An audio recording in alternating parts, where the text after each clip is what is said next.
will not happen anymore.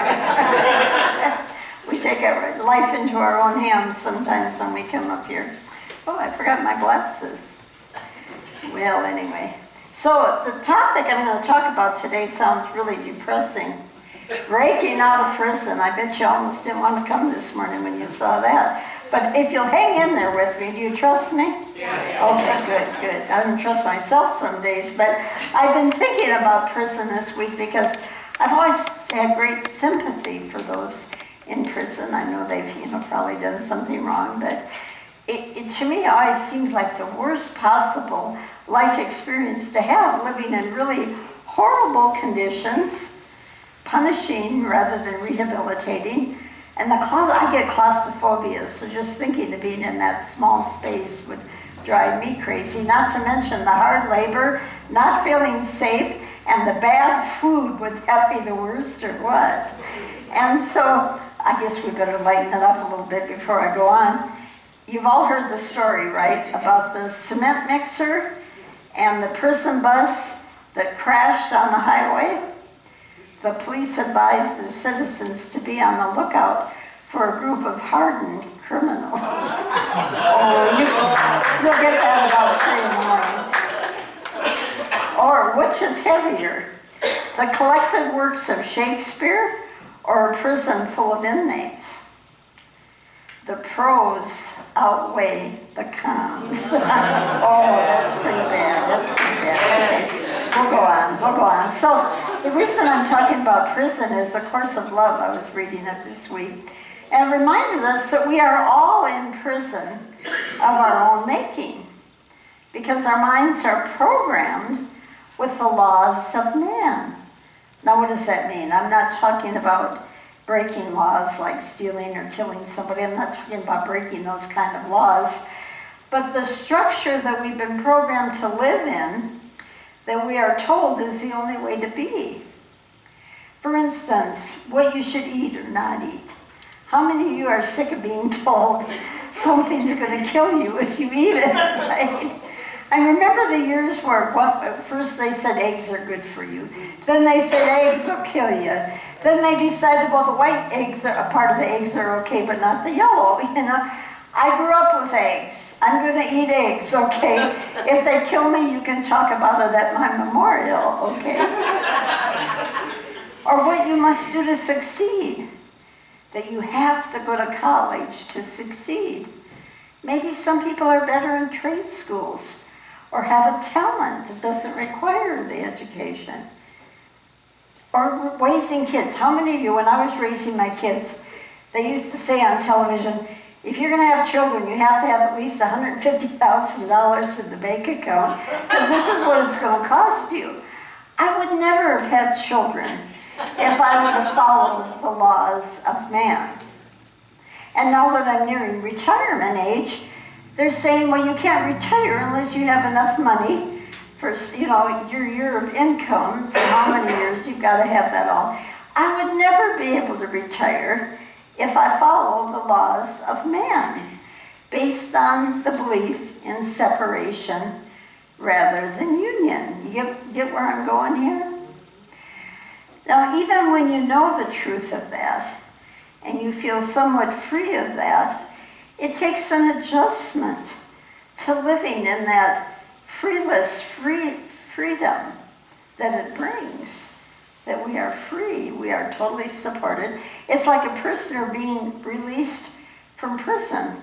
I almost hear that sometimes they get so overwhelmed with no restriction that they have no boundaries, it's almost scary for them.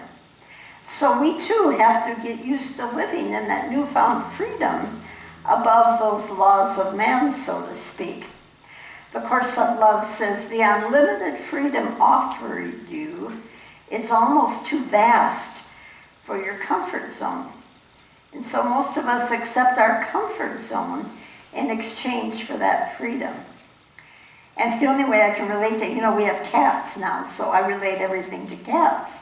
And cats love crawling into little tiny places. We've got this space for them in our house, plenty of room, but they love to crawl into little spaces. They feel comfortable there. And I think that's how we are in our comfort zones. And then the course of love went on to say, don't be tempted. Beware of gifts offered in exchange for your newfound freedom. Don't be tempted by false security. In other words, staying stuck in a situation, say a job or relationship or whatever, because there's a false sense of security, but there's no joy. You aren't able to live a full life of truly being who you are. Be aware of that exchange for your freedom. And the course of love finally finishes by saying, until you're living as who you are and doing what you love, you're still in prison. So imagine that we're all prisoners of that belief system. How do we get out? How do we get out? Well, stop imagining the prison. Stop imagining it. Instead, imagine there's a divine design for the whole universe. And there's a divine design for our place in that universe. So whoever you are, wherever you are, there is a place for you, a divine design for you within the midst of the divine design of the universe. Thank you, Brandon. All right. So all we have to do then is accept that divine design for ourselves. So if you'll repeat with me, I relinquish the laws of man based on separation. Together, I relinquish the laws of man based on separation. I accept my part in the grand design. Together, I accept my part in the grand design. I accept that my life has a purpose. Together, I accept that my life has a purpose. And finally, I am guided and provided for. Together, I am guided and provided for. Ooh, how does that feel? Pretty good? Ooh, okay, 1% anyway. So there's a divine design, and it's all created in divine order.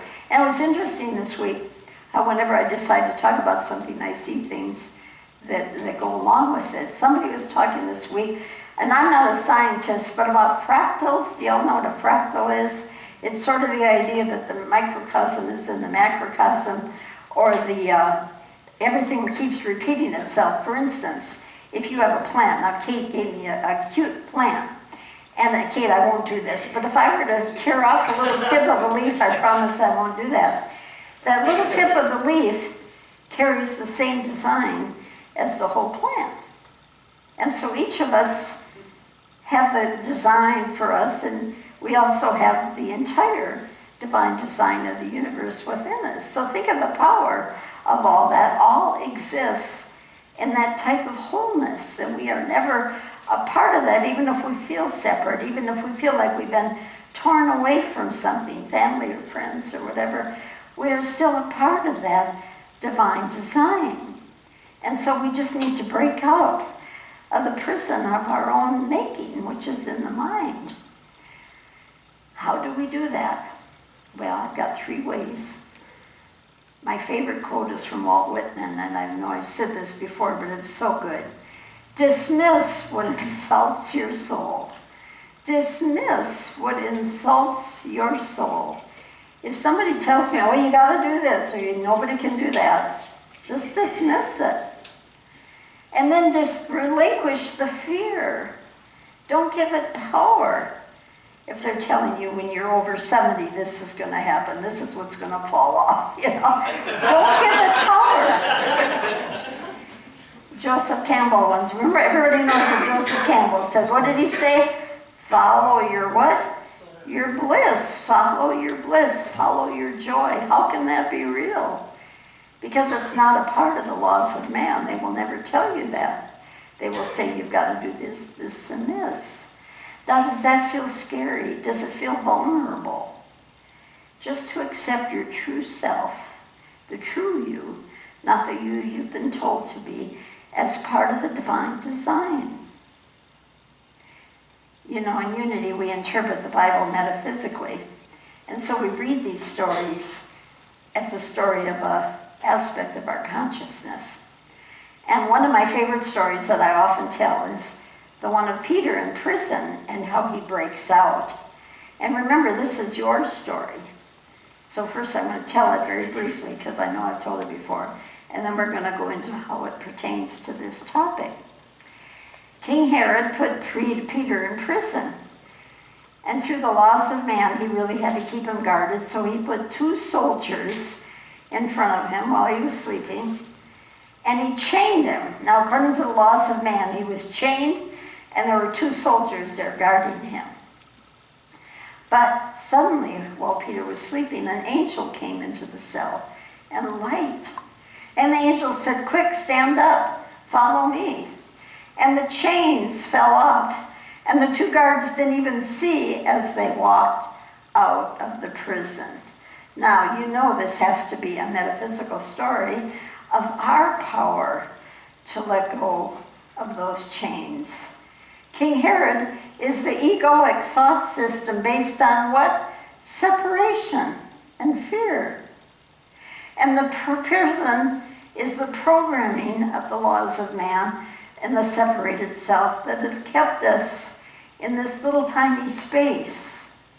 And the angel is a divine idea of truth that tells us the higher reality.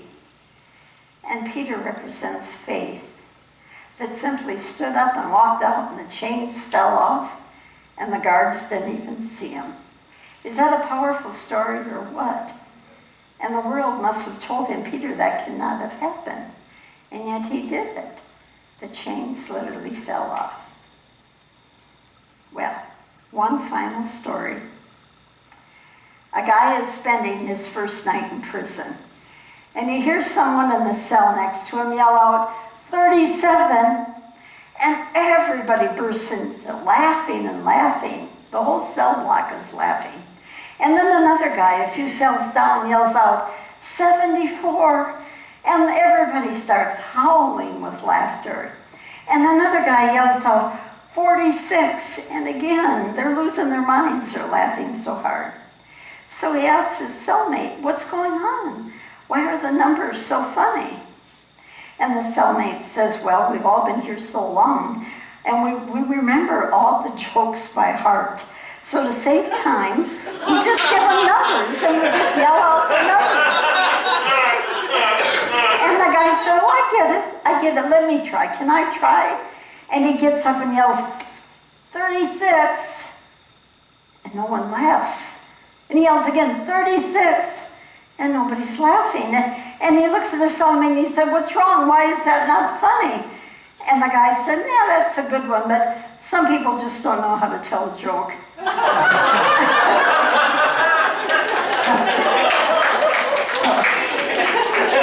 so let us pray about that, all right? Yes, laughter is the perfect way to drop those chains. Laughter is a perfect way to rise up in a higher vibration above the world of fear and separation. And we just allow the joy of the presence to assist us, to strengthen us, to show us the way out of any prison we might have made of our own making. We choose to see the truth that sets us free. The most powerful statement that Jesus made, know the truth, and the truth will set you free. You are whole, you are divine, you are a part of the divine design, and there is a divine design just for you. So relax into it, feel the joy, and allow the joy to take you to that blessed life as we pray in the nature of the Christ.